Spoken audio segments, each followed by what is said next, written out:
Je vais vous poser une question. Si vous répondez bien, je vous laisse. Vous pouvez répéter la question? Quelle étrange question. Je suis. La télé en question.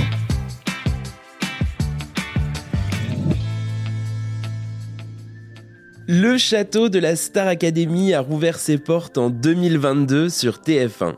Depuis, chaque année, une flopée d'apprentis artistes arrivent avec un seul objectif, devenir des stars de la chanson française. Mais pour espérer marcher dans les pas de Jennifer, Nolwenn Leroy, Élodie Frégé et autres vainqueurs du programme animé par Nikos Aliagas, toutes ces jeunes pousses vont devoir suivre des cours exigeants.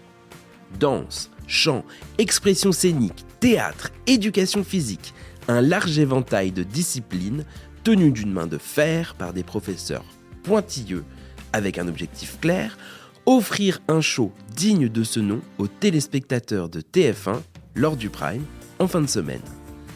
Un rôle qui revient surtout aux répétitrices du programme. Le mercredi, lorsque les élèves reçoivent le titre qu'ils chanteront en direct du studio 217, accompagnés ou non d'une personnalité, elles les épaulent pour mettre en application tout ce qu'ils ont appris durant leur cours. Les profs leur donnent la boîte à outils et nous, on les aide à construire la maison, nous explique simplement Fanny Delegue, l'une d'entre elles. D'ailleurs, combien de temps à l'avance les répétitrices connaissent-elles les chansons du Prime ? Pour le savoir, nous sommes allés leur demander directement. Et il n'y a pas vraiment d'automatisme. La majorité du temps, c'est 6 jours avant, le dimanche, qu'elles reçoivent la liste des titres qui seront interprétés lors du Prime suivant.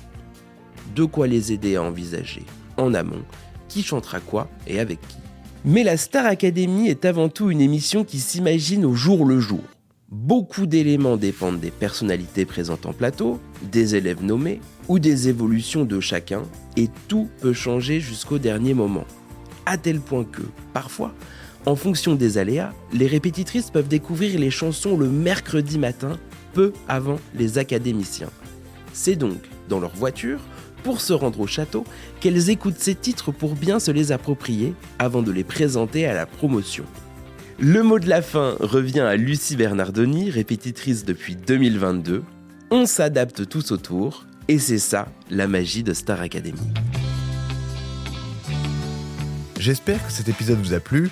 Si c'est le cas, abonnez-vous sur votre plateforme d'écoute préférée pour retrouver de nouveaux épisodes chaque semaine. Et si vous en voulez plus, découvrez aussi le ciné en question et les séries en question sur les plateformes d'écoute et téléloisirs.fr. À bientôt.